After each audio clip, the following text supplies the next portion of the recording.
Tollywood creative director Krishna Vamsi star heroine రమ్యకృష్ణల love story వెనుక ఒక మ్యాజికల్ సాంగ్ ఉందన్న విషయం మీకు తెలుసా? వీరిద్దరి బంధానికి గులాబీ సినిమాలోని పాటలే పునాది వేశాయి.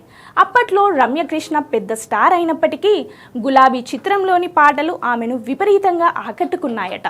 ఆ ఫ్రెష్ మేకింగ్ చూసి ముగ్ధురాలైన రమ్యకృష్ణ కృష్ణవంశీని పరిచయం చేయమని బ్రహ్మానందం గారిని కోరారట. అలా మొదలైన వీరి పరిచయం పేజర్ల ద్వారా మాటలు కలిపి స్నేహంగా మారి ఆపై ప్రేమగా చిగురించింది. విశేషం ఏంటంటే వీరిద్దరిలో ఎవ్వరూ ఒకరికొకరు ప్రపోజ్ చేసుకోలేదు. ఆ బంధం అలా సహజంగా జరిగిపోయింది.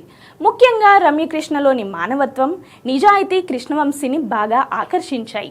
లోపల ఒకటి బయట ఒకటి ఉండని ఆమె మనస్తత్వం, తోటి కళాకారుల పట్ల చూపే కాంపాషన్ చూసి ఆమెను పెళ్లి చేసుకోవాలని నిర్ణయించుకున్నారట. నిన్నే పెళ్లాడతా నుంచి చంద్రలేఖ వరకు వీరి ప్రేమ గుట్టుగా సాగినా నాగార్జున గారికి మాత్రం ముందే హింట్ దొరికేసింది. వెండితెరపై ఎంతో గ్లామరస్గా కనిపించే రమ్యకృష్ణ నిజ జీవితంలో అంతకంటే గొప్ప మనసున్న మనిషి అని కృష్ణవంశీ చెప్పడం నిజంగా విశేషం.